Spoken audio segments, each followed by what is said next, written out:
Another person who also had to look hard for an education to work in games and wanted to do so is Neville Spiteri, who is born here in Malta but traveled and moved to LA early on to get his education and also get his first jobs in the industry.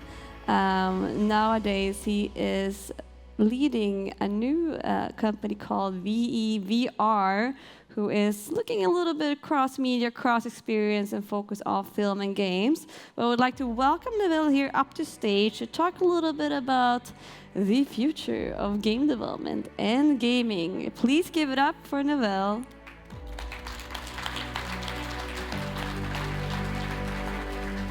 All yours. Awesome. Well, hello everyone. Thank you for the kind introduction, and Ivan and everybody here for such a warm welcome. My name is Neville Spiteri. I'm the co-founder and CEO of Wevr. Prior to Wevr, I was at Electronic Arts, spent a bunch of time in developing gaming as a games producer, and prior to that, I was also in the film industry working at a company called Digital Domain. So today I've got about 10-15 minutes with you all, and I'd like to just take some time to share our journey and our view of gaming and kind of what it means for us today and where we see it going in the future. So first of all, Wevr, as we just heard, we don't quite call ourselves a games company. We refer to ourselves as an interactive software studio, principally because a lot of the experiences that we've developed so far, some of which are games, others are very much about experiential entertainment where you're hanging out with your friends and players in a space.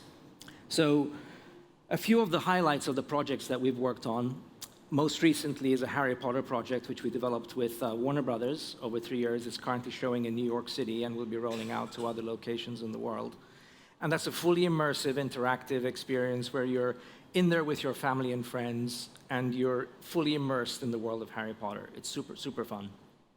We've also collaborated with Hollywood talent, in particular Jon Favreau, who's the director of The Lion King and The Mandalorian, and we worked with him over several years building a really awesome project called Gnomes and Goblins. It's kind of a fantasy game exploration experience.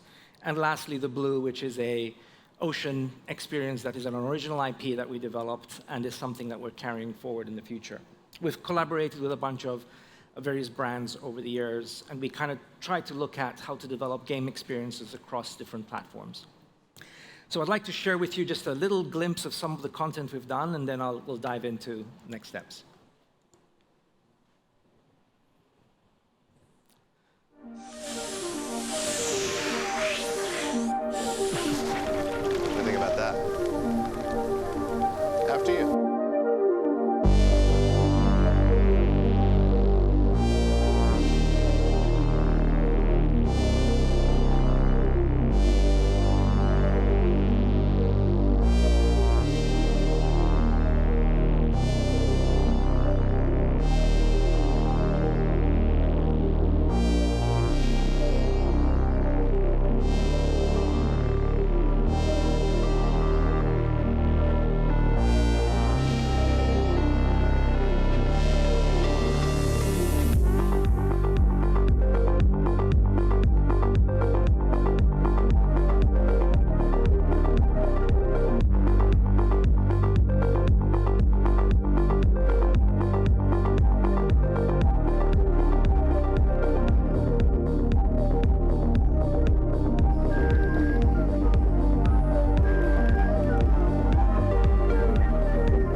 Cool.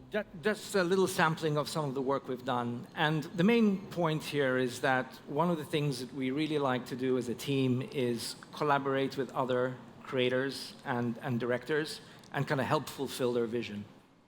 So a little bit about now my personal journey and how we got here. So about 35 years ago, 17 years old, grew up here in Malta, and I was an avid gamer.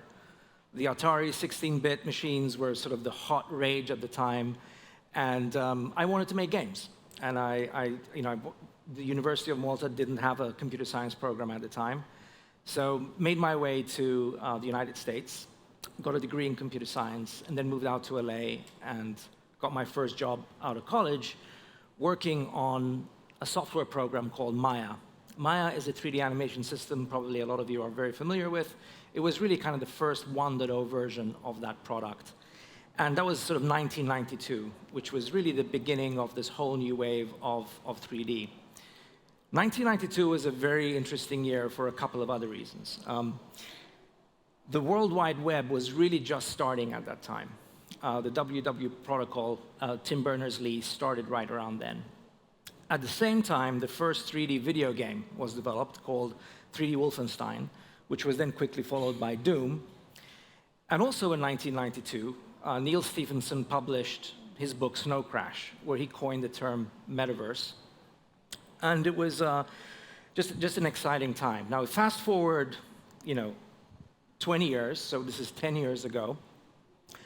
Mark Andreessen, who invented the internet browser, Netscape, is now a partner at A16Z, one of the top VC Silicon Valley firms, and he coined this term that software is eating the world.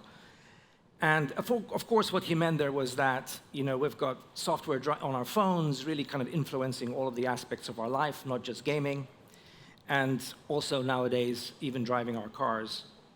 So this is about when I decided to really kind of venture out and start Wevr in Los Angeles, after having been at Electronic Arts for several years. So today, my co-founder, Anthony Batt, and I often use this term to describe what's going on. Not only is software eating the world, but game engines are starting to eat the world. And what do we mean by that? So of course, the most popular engines you've heard, Unity, Unreal, other platforms such as Roblox. But what's super interesting is that, and you know all the stats of how staggeringly large the gaming industry is already, but in addition to sort of being this mass media cultural phenomenon, game engines are also now being used outside of gaming for a whole variety of different applications. So this is a snapshot from the Unreal Engine website, and you can see right alongside games, there's a whole bunch of other verticals which are all now reliant on gaming technology.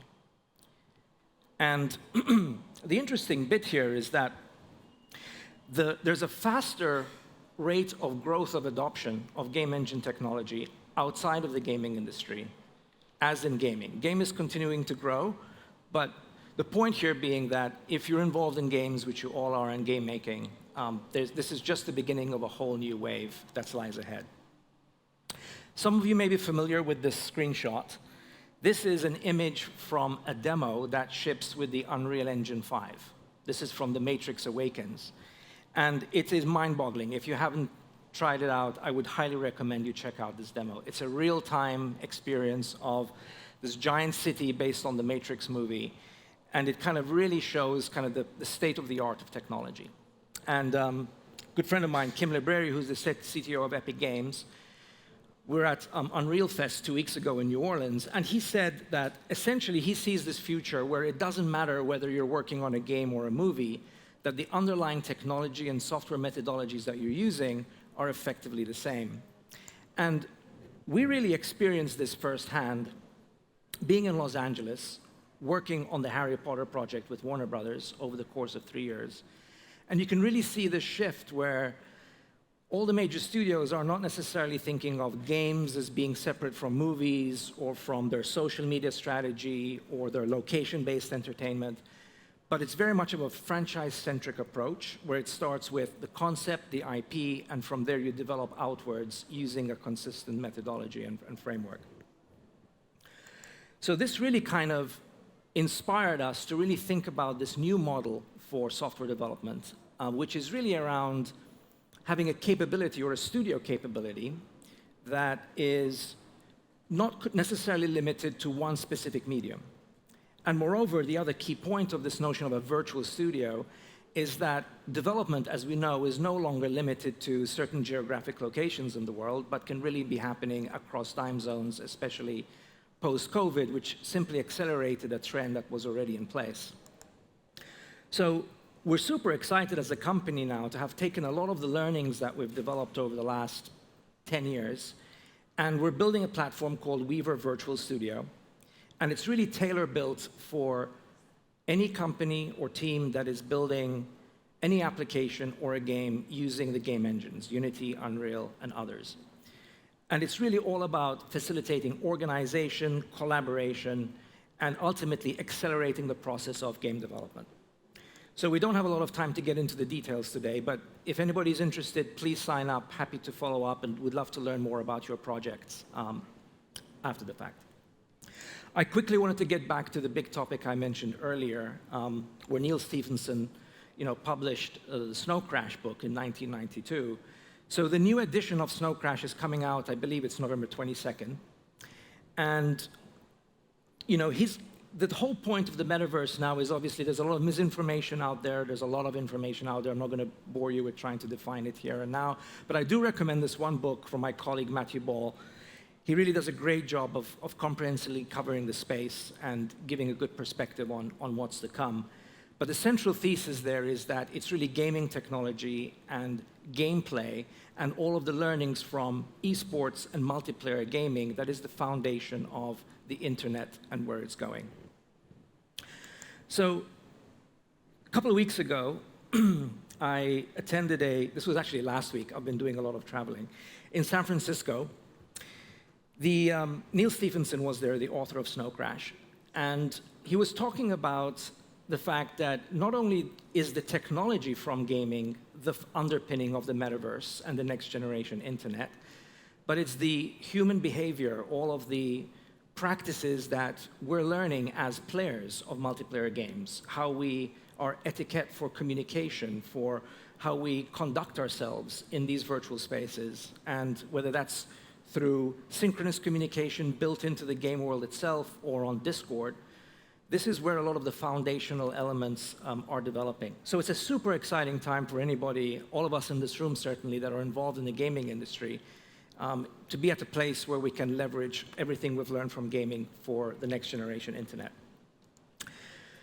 So this is really the kind of the vision that we see going forward, is the ability for virtual studios to be set up and the opportunity for people all around the world, wherever they are, to participate in the creation of these multiple virtual worlds going forward, and how they might be interconnected, and how you might have creators and developers that are working and sharing collaboratively on these new kinds of platforms. So really quick, I'll just wrap it up here. From my perspective, there's that little tiny dot there right below Italy and Sicily, which is where Malta is. And I think, today, if I were starting out, if I was 17 years old, I certainly wouldn't need to pack my bags and move to Los Angeles to be able to be part of this next revolution. So it's a really exciting time to be in the industry, to be here in Malta, and really excited about the next couple of days ahead. Please reach out to me, come find me, or shoot me an email if anybody would like to continue the conversation. And until then, thank you, and let the games begin.